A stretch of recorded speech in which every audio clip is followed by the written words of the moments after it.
यीशु का मुर्दों में से जी उठना और दो गवाहों पर जाहिर होना। यीशु को मौत से जी उठा हुआ सबसे पहले औरतों ने देखा, लेकिन यीशु के शागिर्दों ने उन औरतों की बात पर यकीन न किया। उसी दिन दो लोग यरूशलेम से अपने गांव की तरफ जा रहे थे और उस हफ्ते पेश आने वाले वाक़यात के बारे में आपस में बात कर रहे थे।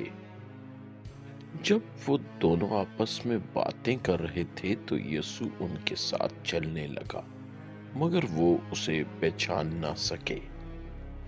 यीशु ने उनसे पूछा, तुम किस बारे में बात कर रहे हो?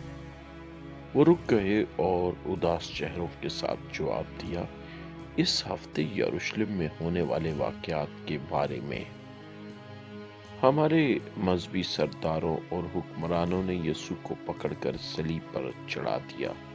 वो एक नबी था जो मौजज़ात करता और खुदा के कलाम को सुनाता था।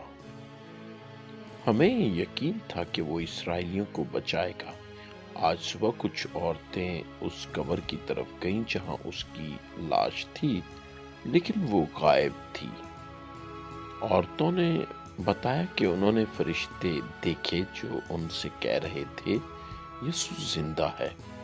जब कुछ मर्द कब्र की तरफ गए तो उन्होंने भी उसे खाली पाया, मगर यीशु को नहीं देखा। फिर यीशु ने कहा, हमें इन बातों पर यकीन रखना चाहिए जो खुदा के नबियों ने पहले कही थीं।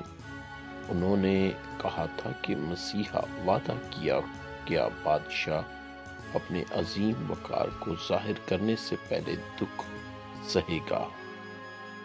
फिर यीशु ने उन्हें याद दिलाया कि नबियों ने उसके बारे में कितनी बातें लिखी थीं।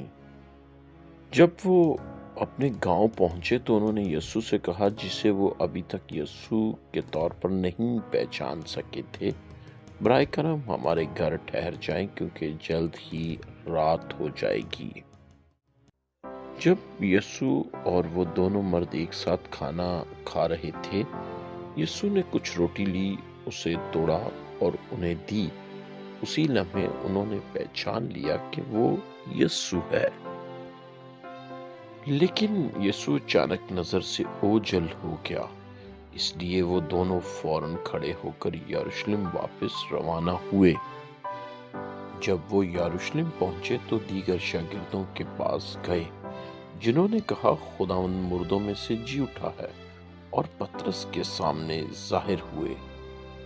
फिर वो दोनों मर्द बताने लगे कि किस तरह उन्होंने यीशु को देखा और उसे पहचाना जब तक उसने रोटी तोड़ी। जिंदा किया गया, वो भी मौत के बाद उसी की मानंद जिंदा किए जाएंगे।